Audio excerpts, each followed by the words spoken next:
जय हिंद। जय board class 10 Hindi का हैशटैग 2 वीडियो है। इससे पहले कि हैशटैग 1 वीडियो बन चुका है।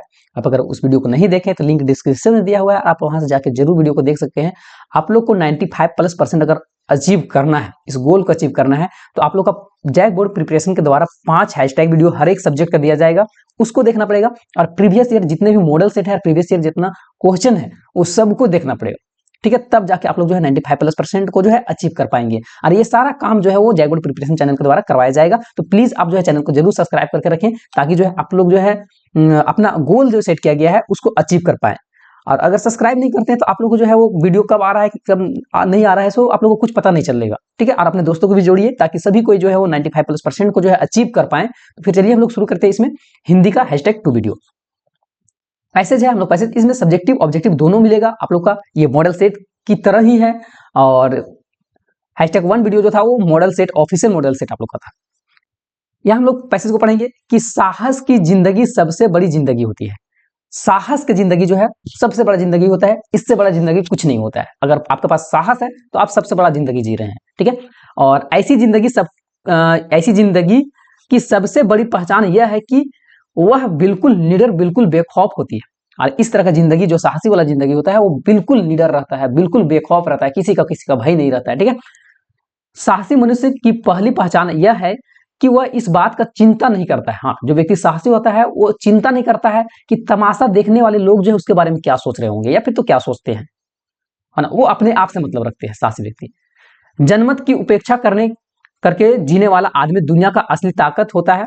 और मनुष्यता को प्रकाश भी उसी आदमी से मिलता है। अड़ोस पड़ोस को देखकर चलना, है ना। जो व्यक्ति अड़ोस पड़ोस को देखकर चलते हैं यह साधारण जीव का काम है।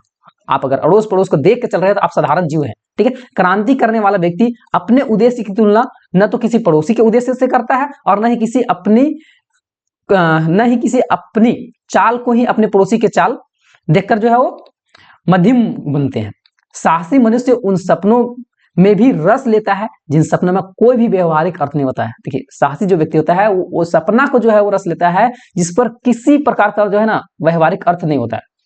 साहसी मनुष्य सपने उधार नहीं लेता है, ठीक है। साहसी जो व्यक्ति होता है सपना को उधार में नहीं लेता है वो, बल्कि जो है वो अपने विचारों में रमा हुआ अपनी ही किताबों को पढ़ना चाहता है। झुंड में चलना और झुंड में चरना, ठीक है। झुंड में अगर चल रहा है और झुंड में अगर चल रहा है तो ये भैंस और बकरी का और भेड़ का काम होता है। सिंह तो बिल्कुल अकेला रहता है। अगर आपको सिंह की तरह अगर दहाड़ना है, सिंह की तरह अगर रहना है तो आपको अकेले जो है मेहनत करना पड़ेगा। अगला व्यक्ति क्या कर रहा है नहीं कर रहा है उस पर जो है आप लोग को कुछ ध्यान नहीं देना है। आप क्या कर रहे हो वो देखिए, ठीक है। अगला पढ़ रहा है नहीं पढ़ रहा है उससे मतलब नहीं रखिए, आप कितना पढ़ रहे हो उससे मतलब रखिए, ठीक है। रोनाल्ड बेनेट ने एक जगह लिखा है जो कि आदमी का यह महसूस करता है कि किसी महान निश्चय के समय वह साहस से काम नहीं ले सका है। कोई व्यक्ति जो है अगर महान काम कर रहा है और निश्चय से अगर वो निश्चय साहस से जो काम नहीं लिया है तो किसी भी महान निश्चय समय वह साहस से काम नहीं ले सका है तो जिंदगी का चुनौती कबूल नहीं कर सका है और वो व्यक्ति सुखी भी नहीं हो सकता है। अब प्रश्न यहां से आता है, लोग प्रश्न को देखेंगे कि किसकी जिंदगी सबसे बड़ी जिंदगी होती है। जी हाँ, तो साहस की जिंदगी सबसे बड़ी जिंदगी होती है। नेक्स्ट है कि अड़ोस पड़ोस को देखकर चलना यह किस प्रकार का जीव का काम है।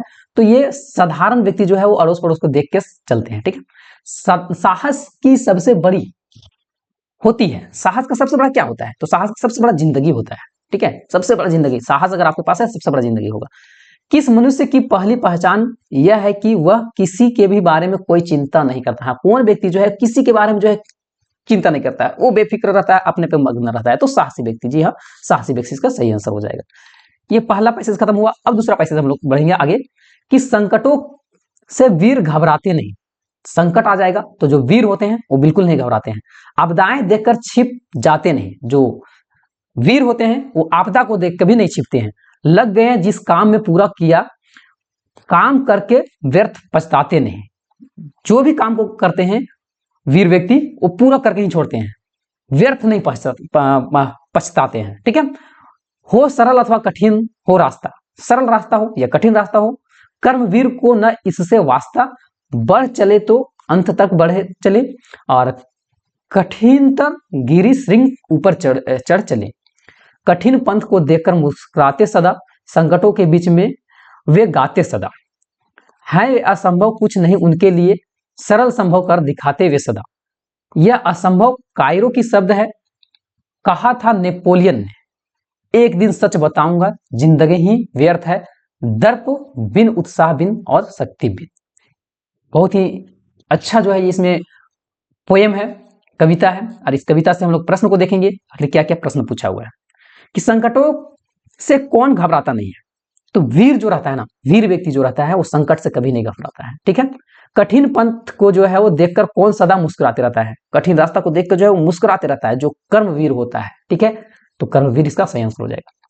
संभव किनका शब्द है ना, सॉरी, असंभव किसका शब्द है ना। तो असंभव जो है वो कायरो का शब्द है। कायर लोग जो है वो बोलता है कि ये नहीं हो पाएगा। वीर लोग तो कितना भी हार्ड काम रहता है, कितना भी कठिन काम रहता है, बोलता है नहीं ये तो हो जाएगा, इजिली हो जाएगा। आप लोग भी इस चीज को ध्यान दीजिएगा, आप लोग को कायर नहीं बनना है, वीर बनना है। ठीक है, एग्जाम में 95+% लाना है। और आएगा कैसे, तो जैक बोर्ड प्रिपरेशन चैनल आप लोग को हासिल करवा के रहेगा। ठीक है। व्यर्थ का क्या अर्थ होता है, तो व्यर्थ का मतलब होता है बेमतलब, बेकार, कोई काम का नहीं। ठीक है, तो डी नंबर इसका सही आंसर हो जाएगा। निम्नलिखित प्रश्नों का सही विकल्प का चुनना है। निम्नलिखित में से कौन अकर्मक क्रिया, निम्नलिखित में से अकर्मक क्रिया किस वाक्य में है। अकर्मक और सकर्मक समझिए पहले। सकर्मक में हर बार ये बात बताते हैं कि करता है और इधर कर्म है, और बीच में अगर एक्स्ट्रा कोई वर्ड आ जा रहा है, सिंपल सा हम ट्रिक्स बता रहे हैं, है ना, ये कोई डिफिनेशन नहीं है।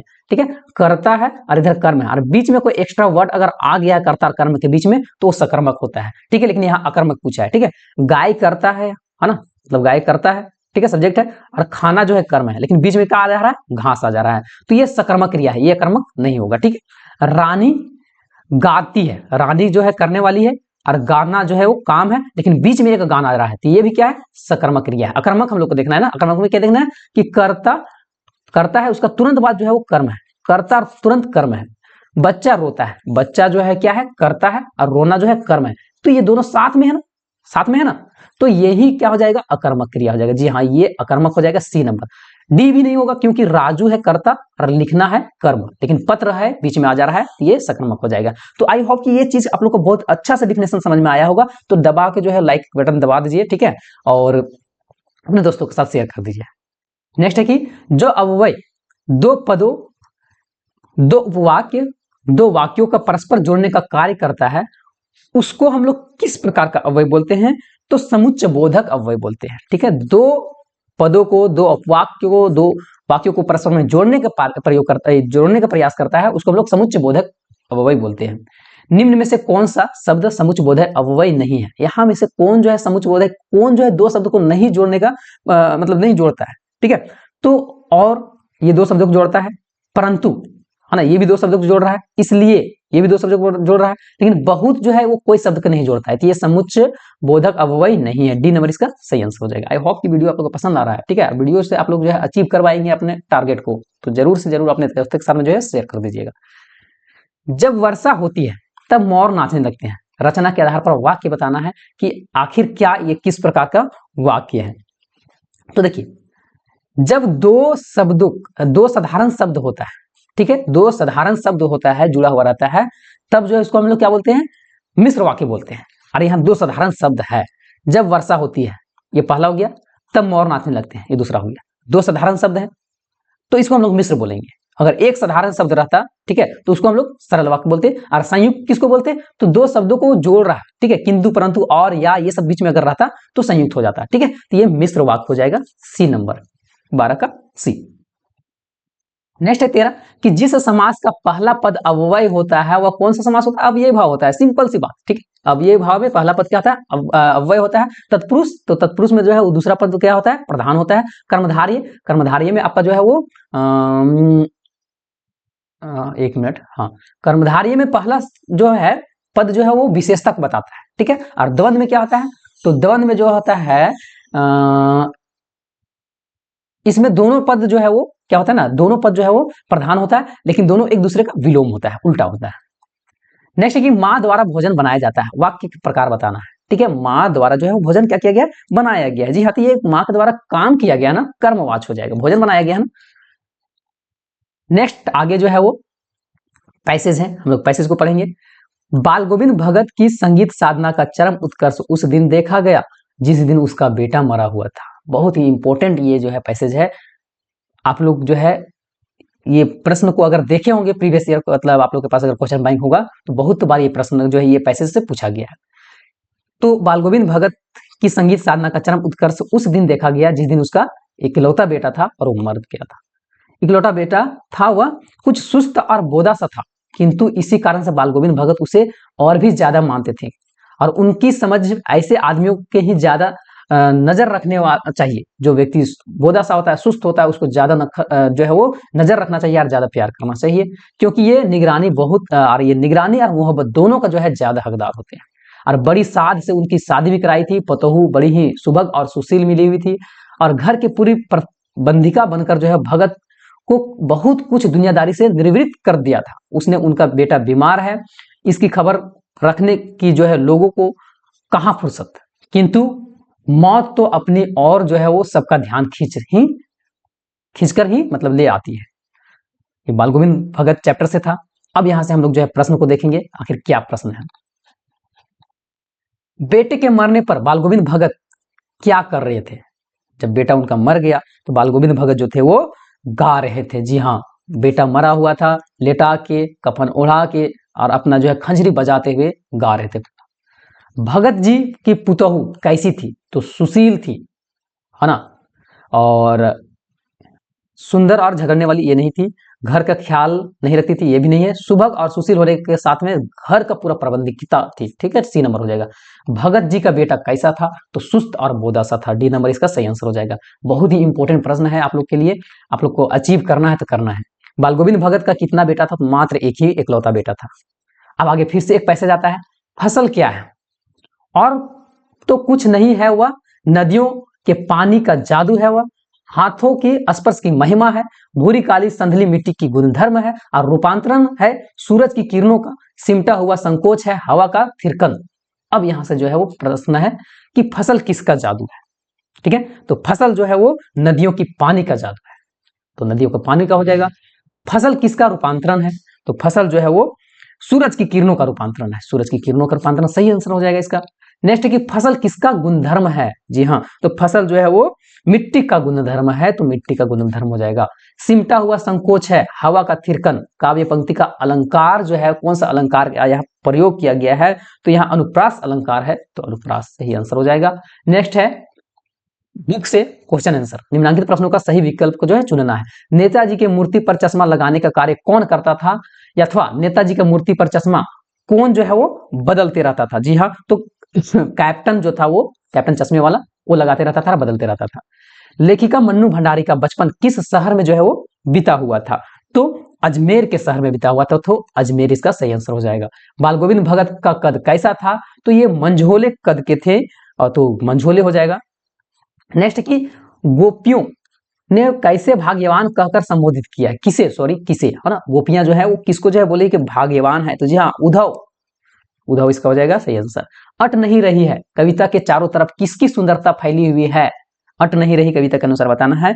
तो फागुन का सुंदरता इतना अच्छा रहता है ना कि जो पूरी तरह सुंदरता फैला हुआ है हर एक तरफ। भोलेनाथ के सिर में क्या थी, हाँ ये प्रश्न देखिए, आप लोग को याद होगा कि प्री बोर्ड एग्जाम चल रहा था, उस समय ये सारा प्रश्न बताए हुए हैं। ठीक है, बहुत ही इंपॉर्टेंट प्रश्न है। तो लंबी लंबी जटाएं थी भोलेनाथ के सिर में। प्रकृति जल संचय की व्यवस्था किस प्रकार करती है ना, तो इसका सही आंसर इनमें से सभी हो जाएगा। सर्दियों के पर्वतों पर बर्फ, सर्दियों में पर्वतों पर बर्फ पड़ती है, गर्मियों में बर्फ पिघलती है, तो इनमें से सभी हो जाएगा। लेखक ने हिरोशिमा पर कविता कहां बैठकर लिखी, तो बी नंबर हो जाएगा, रेलगाड़ी पर। तो ये ऑब्जेक्टिव था। अब हम लोग सब्जेक्टिव को भी देख लेंगे। गोल तो आप लोग को पता ही है क्या है और उसको अचीव भी करना है, तो सब्जेक्टिव ऑब्जेक्टिव सब जो है देखना पड़ेगा। हैशटैग वीडियो को देखना बिल्कुल नहीं भूलिएगा। साइंस का भी हैशटैग वीडियो बन चुका है, आप लोग प्लीज जाके लिंक जो है डिस्क्रिप्शन में दिया हुआ है, #1 हिंदी का और #1 विज्ञान का, जरूर देखिएगा।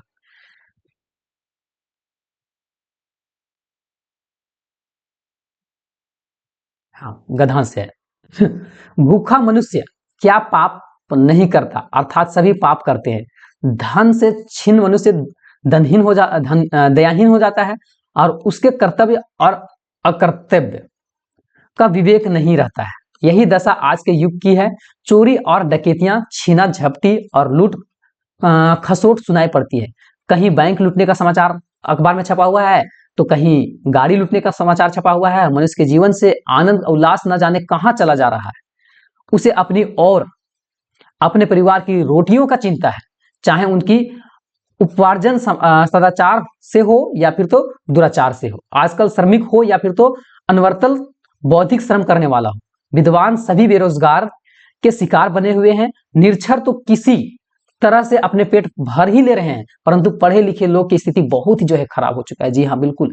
आप लोग का जो पढ़े लिखे निरक्षर लोग जो है कहीं ना कहीं काम करके जो है कमा खा ही लेता है, लेकिन जो पढ़े लिखे होते हैं उन पर एक मुहर लगा हुआ रहता है, धब्बा लगा हुआ रहता है कि आप लोग जो है इतना डिग्री लेकर जो है ये काम कीजिएगा। यह कहना अति सियोक्ति न होगा कि हम स्वतंत्र हैं, परंतु जो है वो किंतु आर्थिक दृष्टिकोण से निश्चित रूप से परतंत्र है, गुलाम है। एक सुखी संपन्न है, जो 50 दुखी और दरिद्र है। ऐसा नहीं है कि यह समस्या नहीं है, द्वितीय महायुद्ध से पहले भी यह समस्या भारत में था। प्रश्न केवल यह है कि इस समय की समस्या अपनी चरम सीमा पर पहुंच गई है। यह तो ठीक है ना, यह भी ठीक है कि बढ़ती हुई जनसंख्या ने बेरोजगारी की समस्या को और भी बढ़ा दिया है। साधन, सुविधा और उत्पादन तो वही रहा, परंतु उपभोक्ता अधिक हो गया। देखिए, सारा चीज पहले जो था उतना ही है, सब चीज उतना ही है, लेकिन उपभोक्ता लोगों की संख्या बहुत ज्यादा बढ़ गया है। अब यहाँ समझिए कि एक जमीन है ना, 20 साल पहले इस जमीन से जो है वो 10 व्यक्ति खाना खा लेते थे, ठीक है, लेकिन ये जमीन तो उतना ही रहेगा।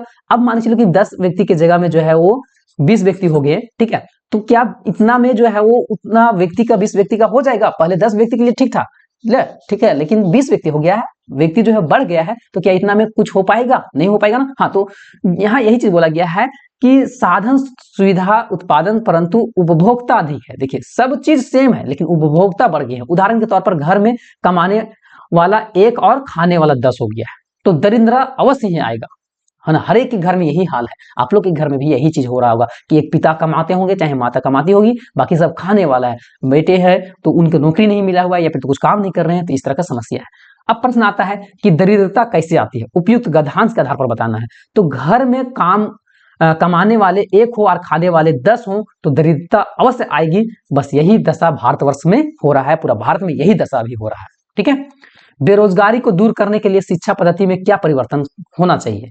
तो बेरोजगारी को अगर दूर करने के लिए हमें शिक्षा पद्धति में जड़ से चोटी तक का परिवर्तन करना पड़ेगा, स्टार्टिंग से लेकर एंड तक जो है परिवर्तन करना पड़ेगा। हाई स्कूल तक सामान्य साक्षरता के बाद हमें व्यावसायिक शिक्षा का जो है, देखिए आप लोग को जो जितने भी वीडियो देख रहे हैं, जितने भी विद्यार्थी वीडियो देख रहे हैं, क्या आप लोग का कॉमर्स का पढ़ाई कराया जाता है विद्यालय में? नहीं, आप लोग खुद जो है कॉमर्स नहीं लेते हैं। आप लोग बस गिना चुना सब्जेक्ट है, हिंदी, इंग्लिश, मैथ जो है, साइंस, सोशल साइंस, ये सब ले लिए। सबको यही पढ़ रहा है, लेकिन आप लोग कॉमर्स भी पढ़िए एक बार, ठीक है। कॉमर्स भी कुछ विद्यार्थी कॉमर्स लीजिए, कुछ है होम साइंस लीजिए, मतलब व्यवसाय, कुछ ऐसा ऐसा सब्जेक्ट लीजिए ताकि आप लोग को जो है ना आगे चल के, जिसमें कम लोग चला, आप लोग पढ़े होंगे पथ की पहचान पढ़े होंगे चैप्टर, या फिर तो द रोड नोट टेकन पढ़े होंगे, तो उसमें जिस रास्ते पर हर व्यक्ति चलता है उस रास्ते पर आपको नहीं चलना है।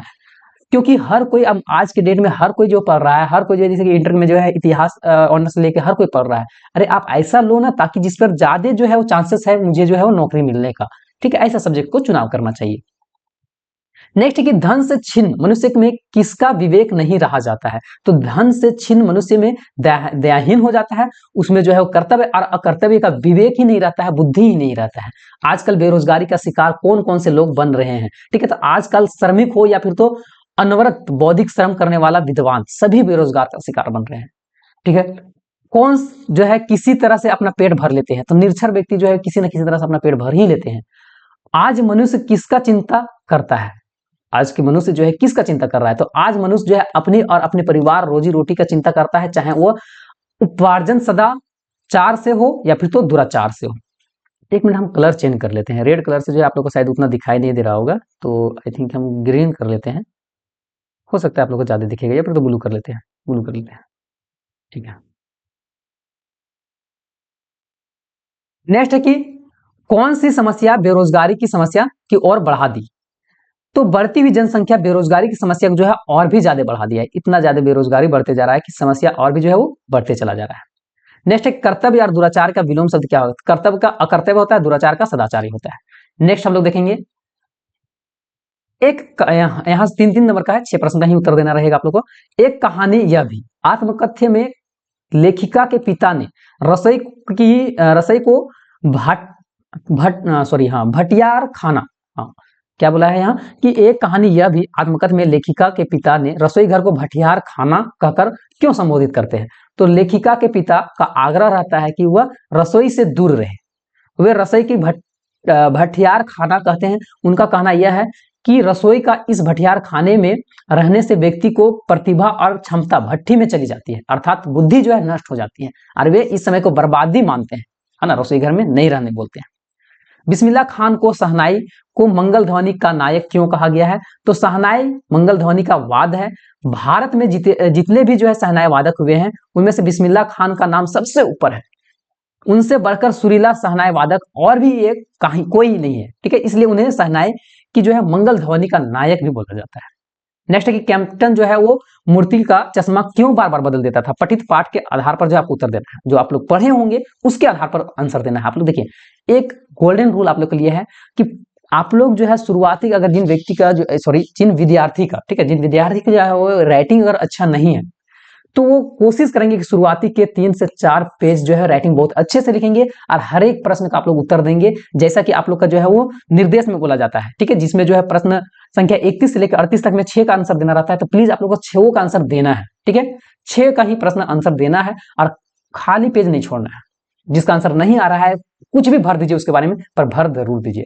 कैप्टन अपने इने गिने चश्मा में से एक चश्मा जो है वो सदा, है ना, सरदा के प्रतीक नेताजी की मूर्ति पर लगा देता था, किंतु जो है किसी ग्राहक कोई आ जाता था, है ना, द्वारा जो है मूर्ति में जो लगा चश्मा है उसको पसंद आ जाता था, तो वो दूसरा चश्मा वैसे ही चश्मा नहीं होने पर जो है मूर्ति का चश्मा ही उतार देता था और दूसरा चश्मा उस पर मूर्ति पर लगा देता था। इस कारण से जो है कैप्टन मूर्ति का चश्मा जो है बार बार बदलते रहता था।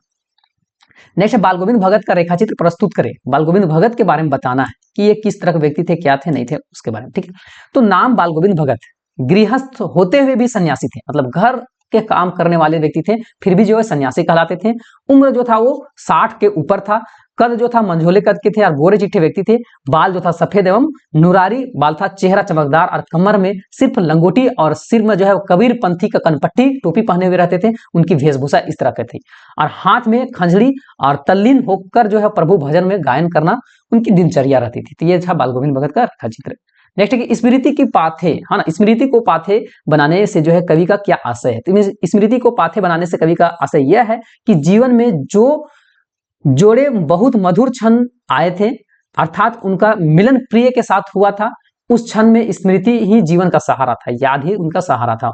उसी स्मृति के सहारे वह जी रहे थे। अब जबकि वह चलते चलते थक गया हो तो तब उनके मार्ग में यह सहारा ही रह गया है कि वह पुरानी स्मृतियों संजो के रखें, याद करके रखें। नेक्स्ट है कि कवि के अनुसार फसल क्या है? तो कवि के अनुसार फसल पानी है, मिट्टी है, धूप है, हवा है और एवं मानव श्रम का मिलाजुला रूप है। और इसमें जो है सभी नदियों के पानी का जादू समाया हुआ है। कवि के अनुसार फसल नदियों के पानी का जादू, मनुष्य के हाथों के स्पर्श की महिमा है, भूरी काली मिट्टी का गुणधर्म है, सूरज की किरणें का रूपांतरण है तथा हवा की थिरकन का सिमटा हुआ संकोच है। इसी प्रकार फसल प्रकृति और मनुष्य के परस्पर सहयोग और सृजनात्मक प्रतिनिधि है, ठीक है। नेक्स्ट है कि संगतकार जैसे व्यक्ति संगीत के अलावा और किन किन क्षेत्र में दिखाई देता है, ठीक है। तो और भी किन किन क्षेत्र में? तो संगतकार जैसे व्यक्ति संगीत के अलावा और भी क्षेत्र में दिखाई देते हैं। पहला नाटक के क्षेत्र में, शिक्षा के क्षेत्र में, धर्म के क्षेत्र में, नृत्य के क्षेत्र में, राजनीति के क्षेत्र में। प्रकृति ने जल संचय की व्यवस्था किस प्रकार की है? तो प्रकृति के हिम शिखर जल स्तंभ की तरह है। प्रकृति सर्दियों में यहाँ बर्फ के रूप में जल संग्रह कर लेती है और गर्मियों में जब चारों ओर जल की त्राही त्राही मचती है तो ये बर्फ बन के जो है वो पिघल कर नदियों की धारा में बह जाती है और लोगों की जो है वो प्यास को बुझाती है। इस प्रकार प्रकृति ने जल का संचय बहुत ही उत्तम व्यवस्था रखी हुई है। अब जो आता है प्रश्न 5 नंबर का जो है वो 4 प्रश्न ही अंतर से देना रहेगा आप लोग का। तो प्रश्न है कि पाठ में आए किन प्रसंगों के आधार पर आप कह सकते हैं कि बिस्मिल्लाह खान मिलीजुली संस्कृति के जो है प्रतीक है? तो बिस्मिल्लाह खान हिंदू मुस्लिम एकता के पर्याय थे, वे मिलीजुली संस्कृति के प्रतीक थे। वे काशी संकट मोचन मंदिर में जो है हनुमान जयंती के अवसर पर आयोजित संगीत सभा में अवश्य सम्मिलित होते थे और वे बालाजी के मंदिर में नौबत खाने में शहनाई का रियाज नियमित रूप से करते थे और वे जीवन भर विश्वनाथ मंदिर में जो है वो शहनाई बजाते रहते थे। ठीक है। इसी प्रकार वो मुहर्रम के अवसर पर 8वीं तिथि को शहनाई खड़े होकर बजाते थे और वे दोनों में कोई अंतर नहीं दिखाते थे, दोनों में एक ही जैसा बजाते थे। नेक्स्ट है कि कृष्ण के प्रति अपने अनन्य प्रेम को गोपियों ने किस प्रकार जो है अभिव्यक्त किया है। तो गोपियां ने श्री कृष्ण के प्रति अपने अनन्य प्रेम को निम्नांकित रूप से जो है व्यक्त किया है। और आप लोग से एक रिक्वेस्ट है कि जो भी आंसर आप लोग लिख रहे होंगे पॉइंट बना के लिखिएगा, बहुत ज्यादा नंबर मिलेगा। राइटिंग जो है वो बहुत अच्छा रखना है, केच पेच नहीं करना है, काट छाट नहीं करना है ज्यादा। जिस प्रश्न का उत्तर नहीं आ रहा है उससे रिलेटेड आपको जो भी चीज आता है जरूर लिखना है। तो वे स्वयं को कृष्ण रूपी गुड़ पर लिपटी हुई चिट्ठी कहती है, वे स्वयं को हारिल पंछी के समान कहती है जिसने श्री कृष्ण का जो है प्रेम रूपी लकड़ी को दृढ़ता थामा हुआ है। वे मन वचन और कर्म कृष्ण को ही धारण करे हुए है। वे जागते सोते दिन रात यहाँ तक कि सपनों में भी जो है कृष्ण नाम रटती ही रहती है। और वे कृष्ण से दूर जाने वाले योग संदेह को सुनते ही वो जो है वो व्यवस्थित हो उठती है। अब इसका भाव भी स्पष्ट करना है, एक अथवा में है तो इसका मतलब क्या होगा उस चीज को। बादल गरजो घेर घेर घोर घोर गगन धाराओं, ललित ललित काले घुंघराले बाल, कल्पनाओं के से पाले, विद्युत छवि उर में कवि नवजीवन वाले, वज्र छिपा नितुन कविता फिर भर दो बादल गरजो। ठीक है। अब इसका मतलब क्या होता है, तो कवि बादल को क्रांति का स्वर सुनता है। ठीक है, कवि बादल में क्रांति का स्वर सुनता है। कवि बोलते हैं कि वह गड़गड़ाते स्वर में मोहित होकर कहता है, ओ बादल तुम खूब गरजो, कड़ाके को गड़गड़ाओ, तुम अपनी भयंकर गर्जन तर्जन से जो है वो आकाश को घेर लो, तुम्हारे केस कितने सुंदर काले घुंघराले हैं, ये कल्पना विस्तार है के समान घने हैं। कवि बादलों को कवि की संज्ञा देते हुए कहते हैं कि अपने हृदय में बिजली की चमक छिपाए हुए वो कवि, संसार को नया जीवन देने वाले वो कवि, तुम अपने भावनाओं में वज्र छिपाकर समूचे संचार में जोश का पौरुषमय स्वर भर दो, हे बादल तुम गरजो और गड़गड़ाओ, ये चीज बोलते हैं। नेक्स्ट है कि हिरोशिमा पर लिखी कविता लेखक के अंत व बराह दोनों दबाव का परिणाम है, यह आप कैसे कह सकते हैं।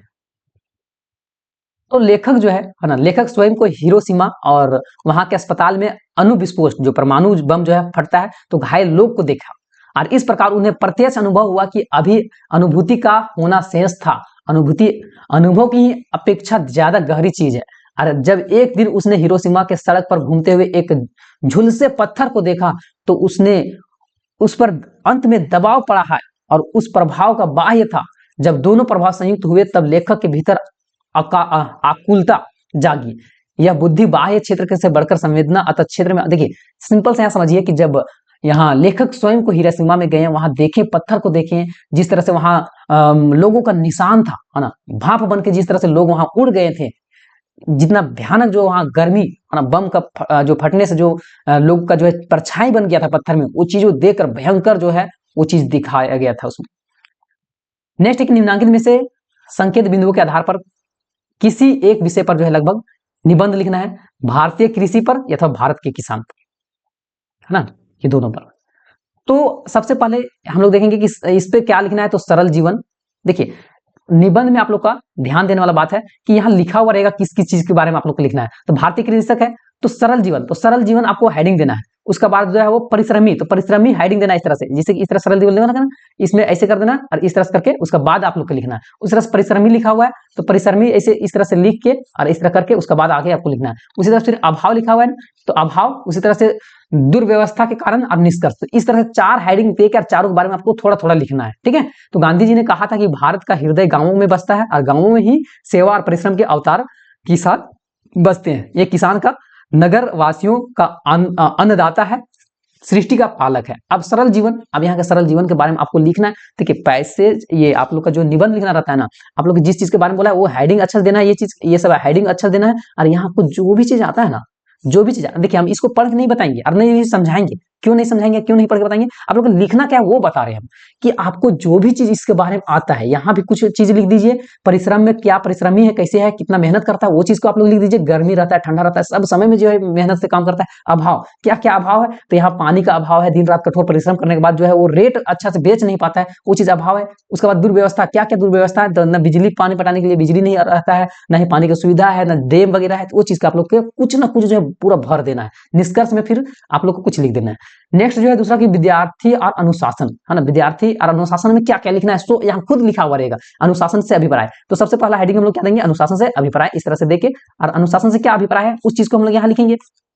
उसी तरह से दूसरा हेडिंग हम लोग देंगे अनुशासन का महत्व, तो अनुशासन का महत्व यहाँ हेडिंग दिया हुआ है, इस तरह से हेडिंग देके अब उसका महत्व को हम लोग लिखेंगे कि अनुशासन अगर डिसिप्लिन में आप रहते हैं तो क्या आप लोग को इससे फायदा है, ठीक है। उसी तरह से अनुशासनहीनता का कारण, अब अनुशासन कोई व्यक्ति अनुशासन में नहीं रह पाता है उसका क्या कारण है, तो उस चीज का हेडिंग देना है आप लोग को इस तरह से, और उसके बाद उसके बारे में लिख देना है, खाली पेज नहीं छोड़ना है, एकदम पूरा भर लिख देना है, जो चीज लिखे उसी के 3-4 बार लिख देना है, पर पेज जरूर भरना है। लास्ट में निष्कर्ष लिखना है, उपसंहार लिखना है, इस तरह से आप लोग को लिख देना है। या फिर तो सरूल के बारे में लिखना है, तो सरूल में भी क्या क्या लिखना है वो चीज यहाँ बताया गया है। पर्व का परिचय, तो परिचय यहाँ लिख दिया गया। कैसे मनाया जाता है, तो कैसे मनाया जाता है वो भी हेडिंग दे दिया गया। क्यों मनाया जाता है, तो क्यों मनाया जाता है वो चीज भी आप लोग लिख दीजिएगा, ठीक है। आप लोग पढ़ लीजिएगा इसको वीडियो रोक के, है ना, क्यों मनाया जाता है तो वो चीज का आप लोग हेडिंग लिख दिएगा। उसके बाद फिर यहाँ सब प्रश्न में ही बोला रहता है क्या क्या लिखना है। निष्कर्ष, तो निष्कर्ष भी आप लोग को हेडिंग देके उसके बारे में फिर लिख देना है। तो आई होप कि आप लोग को कैसे लिखना है ये चीज समझ में आ गया होगा।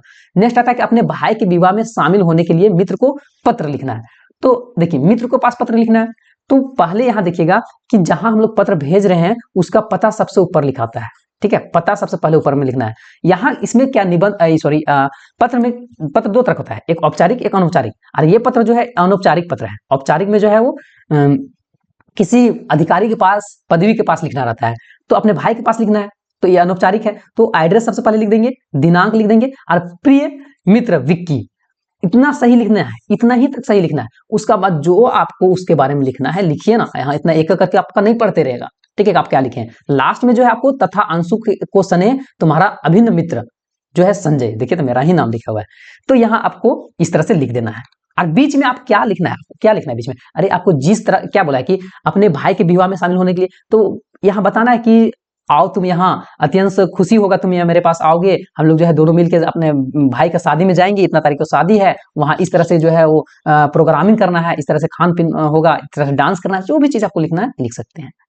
नेक्स्ट आता है अथवा अपने क्षेत्र में बड़े पौधे अनियंत्रित कटाई रोकने के लिए जो जिलाधिकारी, इसको बोलते हैं औपचारिक पत्र। तो अब इसमें क्या लिखना है, सेवा में जिलाधिकारी महोदय, झारखंड वन स्थान रांची, ठीक है। दिनांक लिख देंगे, विषय पेड़ पौधे की कटाई को रोकने के संदर्भ में महोदय, यहां तक आपको सही लिखना है, ये चीज आपको सही लिखना है। उसके बाद बीच में क्या लिखना है, अरे बीच में अपना क्या दिक्कत है उसको लिखो ना।